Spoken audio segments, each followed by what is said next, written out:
Hey guys, what's going on? This is Francois with the Image Eye. Today, I want to talk to you about why you should be using your smartphone as a beginning photographer to take photos and learning valuable photography skills before moving yourself up to full frame cameras or APS-C cameras or micro four thirds cameras or any other cameras that you can think about. So I am the faculty advisor of the photography club at the university where I teach, and a lot of my students ask me questions about how they can take better photos with their smartphones. Actually, last year I did a video about why and how you can use your smartphone to take better photos, but I thought I could use that video on this channel as a template to help you get started on your photography journey if you are a beginner. So remember, if you are a beginner, these tips will be really beneficial for you when you use your smartphone's camera, and then you can use the tips that you learn for the smartphone camera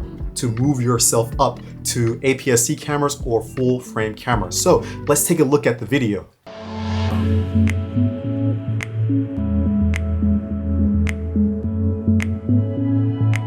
Hey guys, what's going on? This is Francois, your favorite American expat living in Seoul, South Korea. But as you can guess, I'm not in Seoul. Actually, I'm hardly ever in Seoul when I do these videos, even though I'm based in Seoul. So I've got 3 tips that can help you improve your photography. And guess what?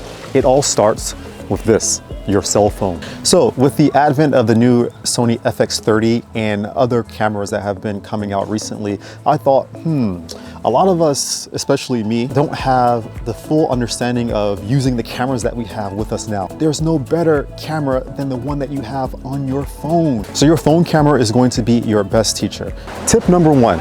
If you're using an Android phone, maybe this works on Apple iOS as well, but definitely for the Android phone, go into your camera settings. In your camera settings, look for grid lines. Turn those grid lines on. What that's going to do is it's going to enable your phone to use the rule of thirds. The rule of thirds is a photography theory that states if you place the subject of your photo in one of the 4 intersecting sections of the rule of thirds grid, then it should draw more attention from the viewer to your subject. Tip number 2, this is very, very important, also located in the camera settings function. You should go and turn on your camera's autofocus tracking. The autofocus tracking will allow your camera to keep track of the subject if you are moving the camera or if the subject in your frame is moving. This autofocus tracking is working on a smartphone, so it's probably not going to be as fast as a camera, as an APS-C or a full frame camera. However, it still works pretty well, as you can see here in the example. The next tip, which is pretty important, but most people don't think about this, is to adjust the brightness of your image. You can do this by tapping the screen and holding it down.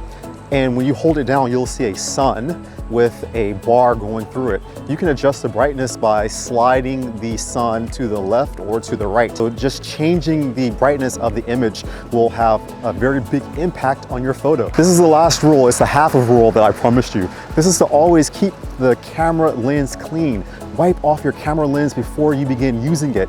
It can turn a blurry photo into a masterpiece if you just clean the lens before using it. I've had many problems doing this in the past. I always clean my lens before I go out. Okay, these were just 3.5 quick tips to learn your phone's camera and to begin working on how to compose your shots before you move to an APS-C full frame camera or any other camera that's larger than your phone. Anyways, this is Francois. I'm out. Have a good day, guys. See you next time. Take care. Peace.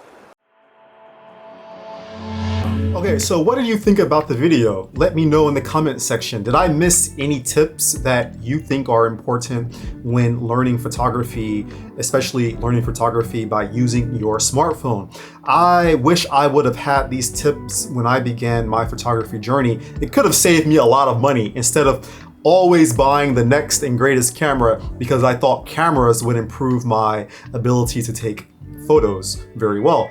I realized that it's not always about the camera. It's not always about the most expensive gear that you have. It's about the skills that you use with the gear that you have at present. And everyone always has the smartphone. So thanks a lot, guys, for watching this video. I hope that I didn't take too much of your time and it was straight to the point. And as always, thanks for supporting the channel, and I hope to see you in the next Image Eye.